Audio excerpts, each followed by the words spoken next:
بسم الله الرحمن الرحيم. الحمد لله رب العالمين الرحمن الرحيم مالك يوم الدين إياك نعبد وإياك نستعين اهدنا الصراط المستقيم صراط الذين أنعمت عليهم غير المغضوب عليهم ولا الضالين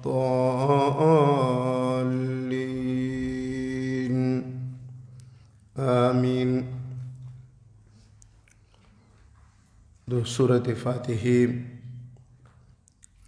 نمونه و فضائل او موضوع د صورت او لنډه خلاصه بیان شوی وه چې اول آیت کریمه کې بسم الله کې خو الله رب العالمین د توحید انواع او اقسام ذکر کړي وو او د شرک او د مشرکانو په رد کې نازله شوې ده. الحمدلله سره موضوع د صورت چې اثبات د ټولو اقسامو د توحید او د ټولو اقسامو د شرک رد. رب العالمین سره اول دلیل د دې موضوع د صورت د پاره الرحمن الرحیم سره دویم دلیل او مالک یوم الدین سره دریم دلیل او ورسره توحید الاسماء و صفاتم ذکر شو.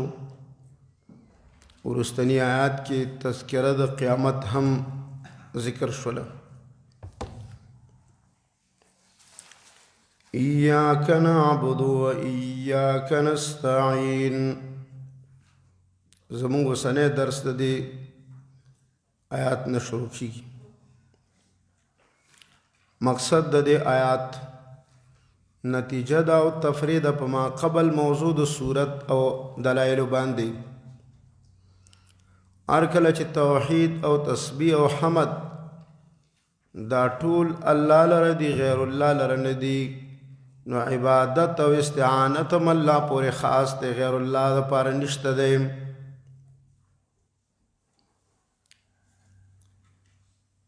او په حدیث د ابو هريره رضی الله عنه سره ذکر شوی دی چې د سورۃ فاتحه دا هغه مرکزی آیات دی چې د بنده او د الله ترمنځ دی. ابن کثیر فرمایي چې دا دواړه هغه جملې دي چې د ټولو ادیانو او د ټولو دینونو خلاصه را جمع ده. ایاک نعبدو کې اتباع سنت هم ده ځکه عبادت به په اتباع د سنت سره کې او ایاک نستعین کې په دې کې اثبات د توحید او رد د شرک دی. او ایاک نعبدو سره توحید فی العبادت او توحید الالوهیت ذکر کړي او رد د شرک فی العبادت او رد د شرک فی الالوهیت ته او ایاک نستعین سره توحید فی الاستعانت او رد شرک فی الاستعانت ته. ایاک دواړو کې جدا جدا راوړو چې دا هم هر یو مستقله موضوع ده. عبادت مقدم کړو چې دا اصل دی او استعانت د دې او فرع او یو خاصه نوع ده. ایاک نعبد خاص او خاص الله مونږ ته عبادت او بندگی کوم. عبادت او بندگی د الله رب العالمین طاعت ته وایي. هغه ته نهایت خضوع او تذلل او عاجزۍ ته ویل کیږي او ورسره محبت د خپل الہ او معبود سره او د هغه نه یره.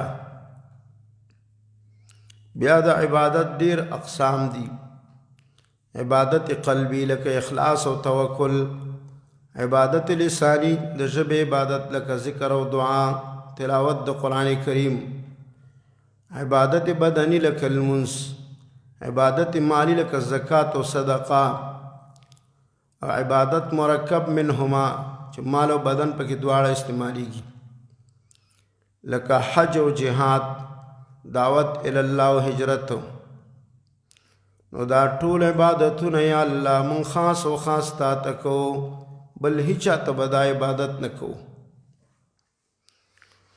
و ایاک نستعین، او خاص تا نه کومک او مدد غواړو په عبادت کولو کې او په ټولو کارونو کې.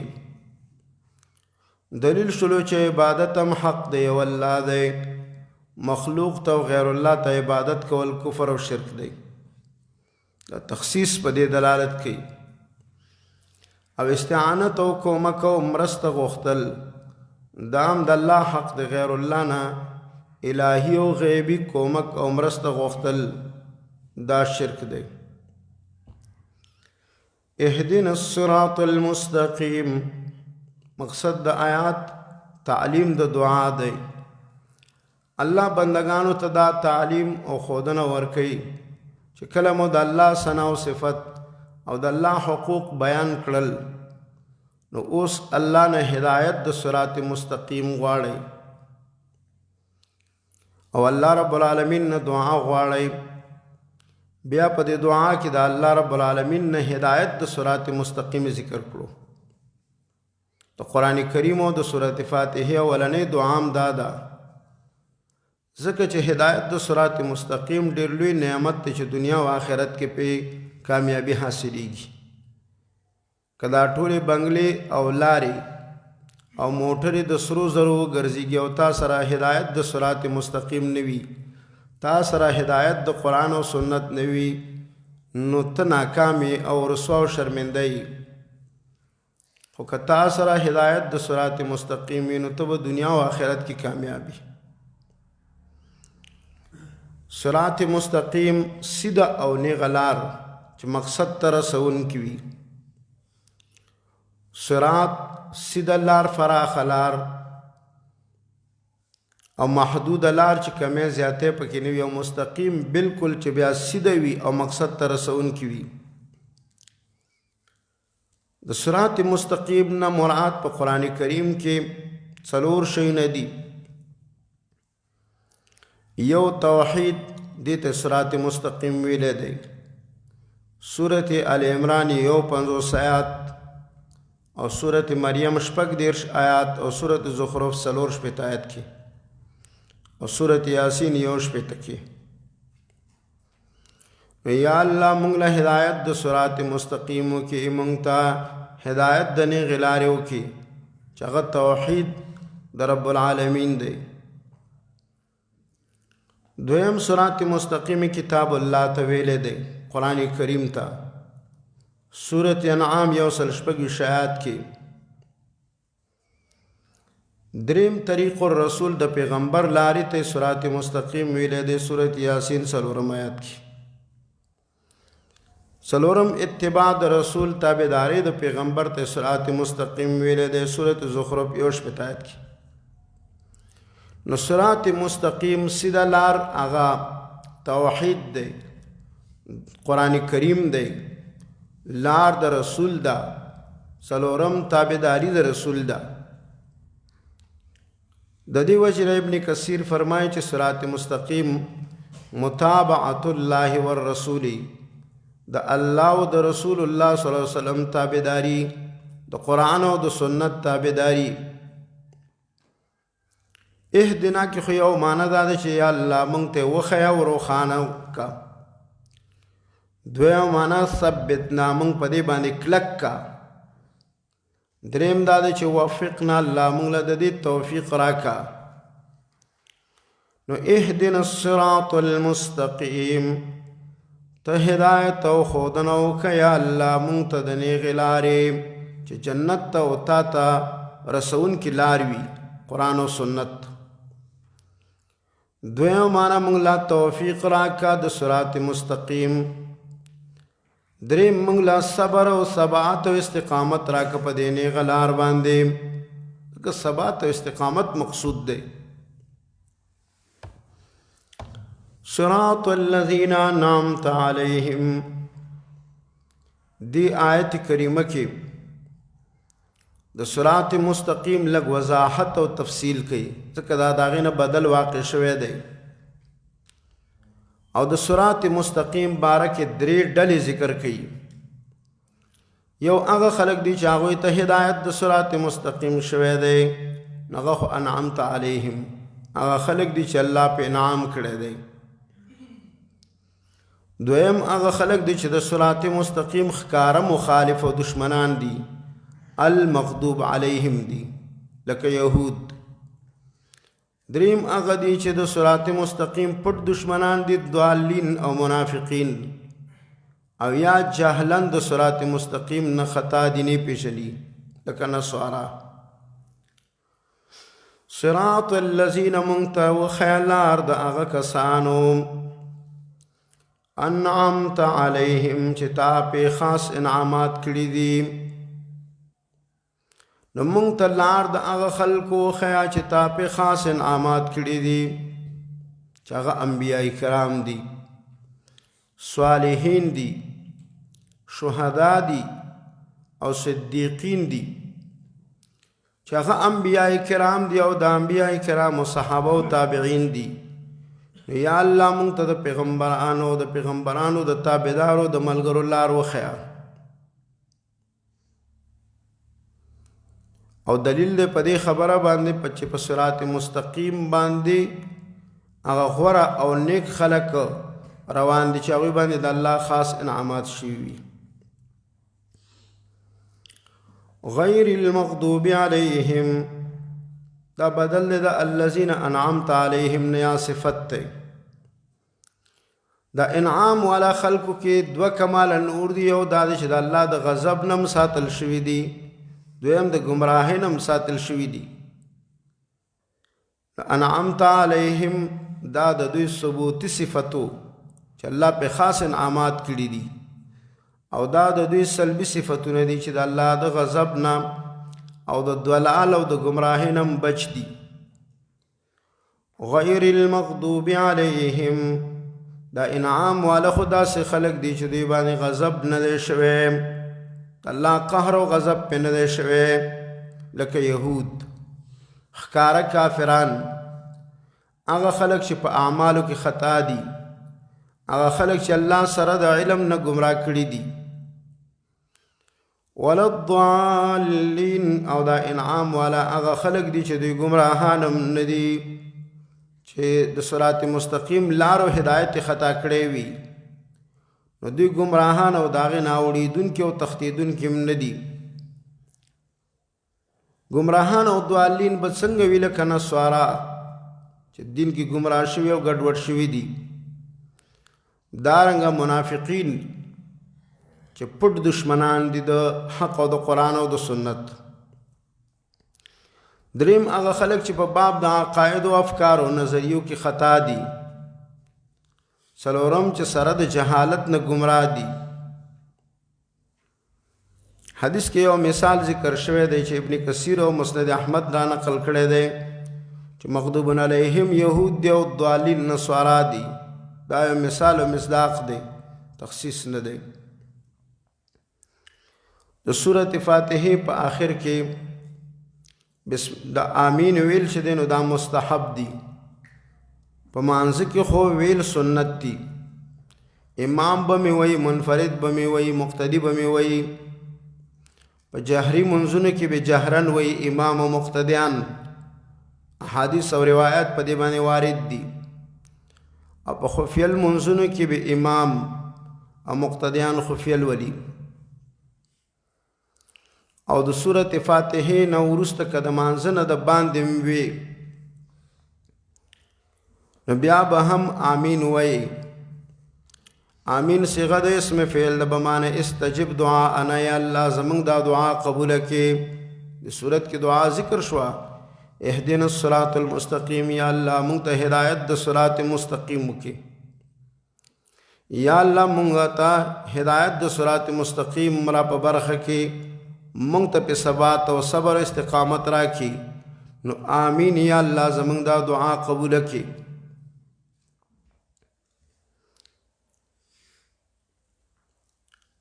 نو د سورۃ فاتحه نو وروسته آمین ویل دا مستحب دي. مانځه کې خو سنت دی او د مانځه نه بغیرم دا مستحب دي، ځکه حدیثو کې راځي اذا من القاری، قاری چې کله آمین ووایي نو تاسو هم آمین ووایئ.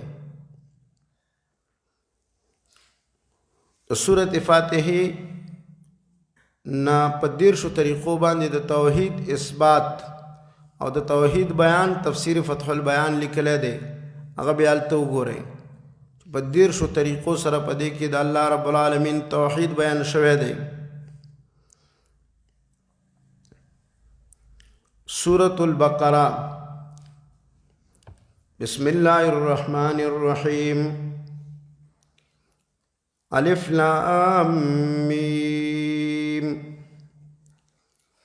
ذلك الكتاب لا ريب فيه وهدى للمتقين. سورة البقرة مدنی سورت تے، نزولی ترتیب کی واتیوم دے، مصحفی ترتیب کی دویم دے. تفسیر لباب کی ابن عادل دمشقی فرمائی چې دې کې 280 آیاتونه دي او که بسم الله وسره شمیر شي نو بیا 200 دي. 6,121 کلمات پکې دي. 25,000 او 500 حروف پکې موجود دي. دا تفسیر لباب کې ابن عادل دمشقی سے فرمائی. دا اللہ رب العالمین صفات فعلیہ پکې 296 ذکر شوی دي. دا اللہ صفات فعلیہ تقریباً 26 پکې اسماء حسنا ذکر شوی دي په حذف د تکرار سره. سلور کرته پکې موضوع د توحید ذکر شوی د صراحتن 21 آیات، 133 آیات، 255 240 آیات کې. د مخکې صورت سره خو مناسبت دا دی چې سورۃ فاتحه اجمال او متن وو، سورۃ بقره دای تفصیل او شرح د پډیرو وجو سره. توجیه الناظرین کی او تفسیر حسن الکلام کی وجوه د تفصیل زمان شیخ رحمه الله لیکلی دی، الته وګورئ. دویم پاغي صورت کې طلب د هدایت د صراط مستقیم شو چې یا الله مونږ ته هدایت د صراط مستقیم کا. نو دی صورت کې داغي جواب وشو چې ذالک الکتاب لا ریب فیه هدى للمتقین. صراط مستقیم دغه کامل کتاب دی او په دې کې لوی هدایت ته د متقیانو مؤمنانو لپاره. درې مداد چې حالت درې ډلې بیان شو، الذين انعمت عليهم، منعوم عليهم. دلته ذکر کوي چې دا متقیان دي، مؤمنان دي او دا غوي صفات ذکر کړي دي او مفلحون دي. آلتا مغضوب علیہم ذکر شو، دلتا وی ان الذین کفروا کافر دی کنا. آلتا دوالین ذکر شو، گمراہان، دلتا وی ومن الناس منافقین دی.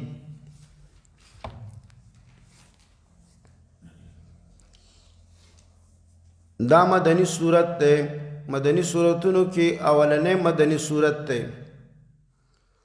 مدنی صورتون اہل علم اغتوی چھ بعد الحجرت نازل شیوی او مکی آغی توی چه آغا قبل الهجرت نازل شوی. الف لام میم. بیا نمونه د دې سورت سورة البقرة فستات القرآن، قرآن کریم لوی خیمه چې د لوی خیمه او تجیر دلاندې ډیر انسانان را جمع کیږي. د دې د لاندې ډېر زیات مقاصد او مسائل لا جمع دي. سنام القرآن د قرآن کریم هغه اوچت صورت او د اوچتو مضامینو والا صورت او سورۃ الزهرا موضوع د صورت په اصل کې اثبات د توحید دی، لیکن دې صورت کې بیا څلور موضوعګانې دي. یو اثبات د توحید چې څلورو آیاتونو کې ذکر کړی دی، اوله حصہ کې به دا ذکر کیږي او د توحید په مخالفینو په شرک او مشرکینو باندې برد راځي. دویمه حصہ د 96 آیات نه د 99 آیات نه تر 193 آیات پورې په باره د اثبات د رسالت کې. درېمه په باره د جهاد او قتال فی سبیل الله کې د 193 آیات نه تر 254 آیات پورې، د 254 آیات نه تر آخر د سورت پورې څلورمه حصہ په باره د انفاق فی سبیل الله کې. نو سورت به دا څلور موضوعګانې تشریح کوي: توحید، دویم رسالت، دریم جهاد و قتال فی سبیل الله، څلورم انفاق فی سبیل الله.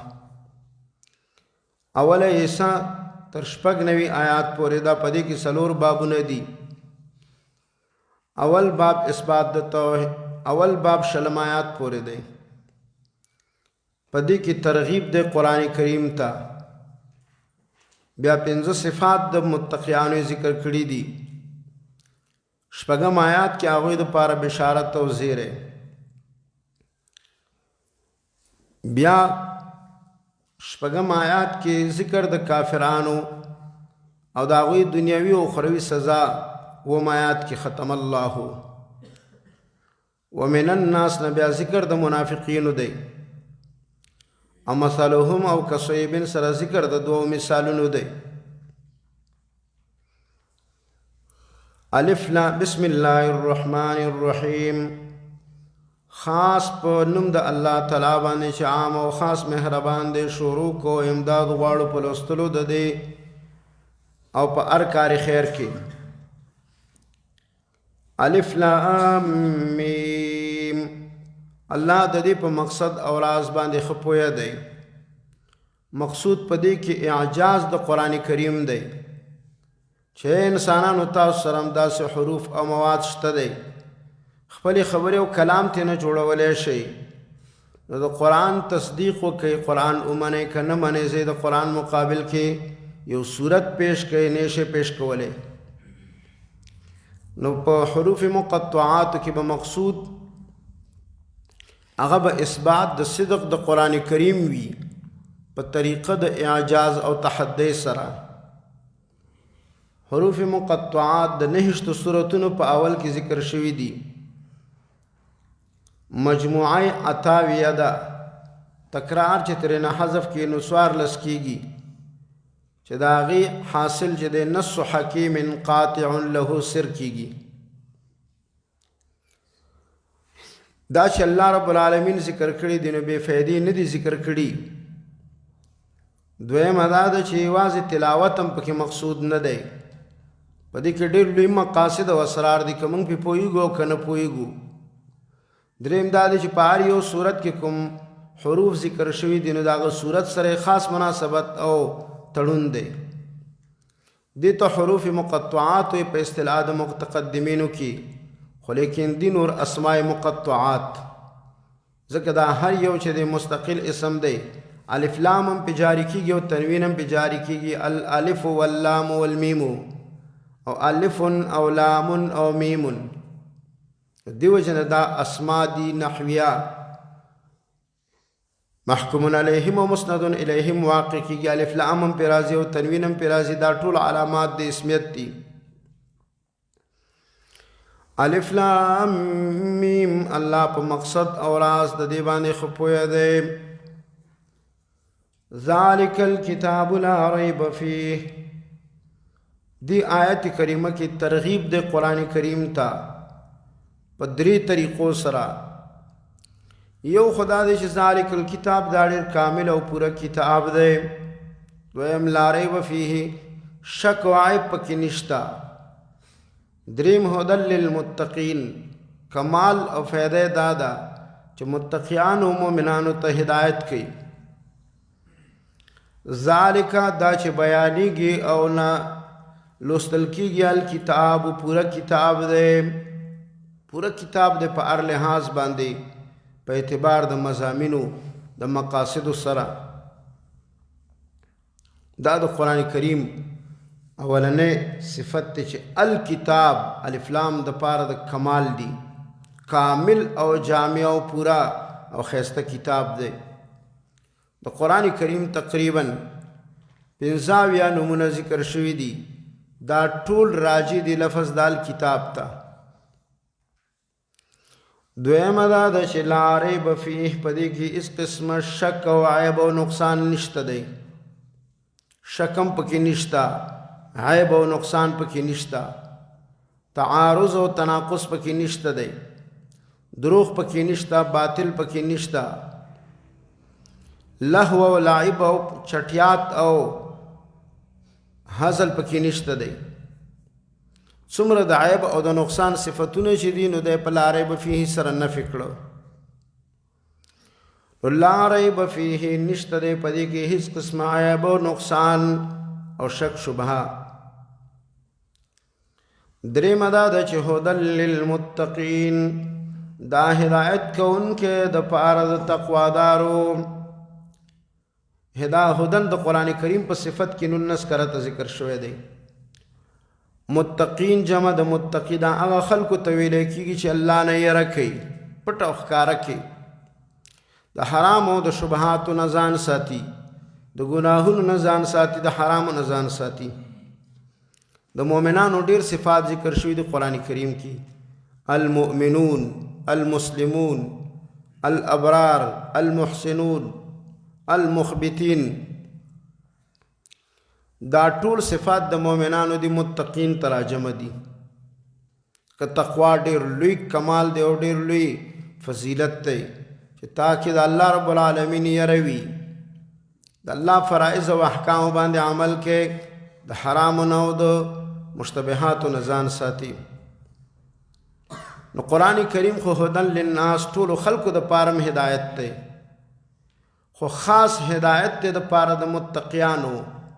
متقیان او نیکان خلق ترې ډېر ګټه پورته کوي. د دې نه دا معلومه شوله چې قرآن کریم سره هدایت حاصلیږي، قرآن او سنت سره هدایت حاصلیږي، نورو شیانو سره هدایت نه حاصلیږي. دویم دا دی چې قرآن کریم انسان ته تقوا ورکوي، تقوا پکې پیدا کوي، د الله نه یره او د الله سره تعلق، د الله محبت او د الله مینه پکې پیدا کوي. درېمه دا ده چې په تقوا په چا کې وي، د الله سره تعلق او د الله نه یره پکې وي، نه به د قرآن کریم د هدایت نه فایدې اخلي. ترجمه د آیتونو دا ده: بسم الله الرحمن الرحیم. الحمد لله ټول ثنا صفت الهی خاص الله لردی، رب العالمین چې پالنه کوونکی د ټولو مخلوقاتو دی. الرحمن عام مهربان دی، الرحیم خاص مهربان دی. مالک یوم الدین اختیارمند د ورځې د جزا او د ورځې د قیامت دی. ایاک نعبد خاص او خاص الله تعالی عبادت او بندگی کو، بل هیچ چاته نه کو. و ایاک نستعین او خاص تانه کوم غواړو، بل د هیچ نه نه غواړو. اهدنا الصراط المستقیم ته موږ ته ښودنه وکړه د نیغې لارې چې قرآن او سنت دی. دویمه معنا موږ پې کلک کا. درېیمه معنا موږ له توفیق راکا. صراط الذین موږ ته هدایت وکړه د لارې د هغه کسانو انعمت علیهم چې تا پې خاص انعامات کړي دي، چې هغه انبیا او د هغوی تابعدار دي. غیر المغضوب علیهم چې غضب نه دی شوی دوی باندې لکه کافر او یهودیان. ولا الضالین او دا انعام والا او دا نیکان گمراهان هم نه دي لکه منافقین او جاهلان. آمین. الله زمونږ دا دعا قبول کړي. सूरतुल बकरा बिस्मिल्लाहिर्रहमानिर्रहीम अलिफ लाम मीम। अल्लाह पे मकसद और राज द दे बाने खपोया दे। ज़ालिकल किताब दा चे बयानी गे और लुस्तल कीगी नो पूरा ओ जामे किताब दे। द्वयम लारे बफीही पदी की हिच किस्म शक व ऐब व नुकसान निश्त दे। द्रीम हुदल लिल मुत्तकीन दा हिदायत को उनके दे परिजगारो लरा व नेकानो लरा। सल्लल्लाहु तबारक व तआला अला खैर खल्क़ि मुहम्मद व आलिहि व सहबिहि अजमईन।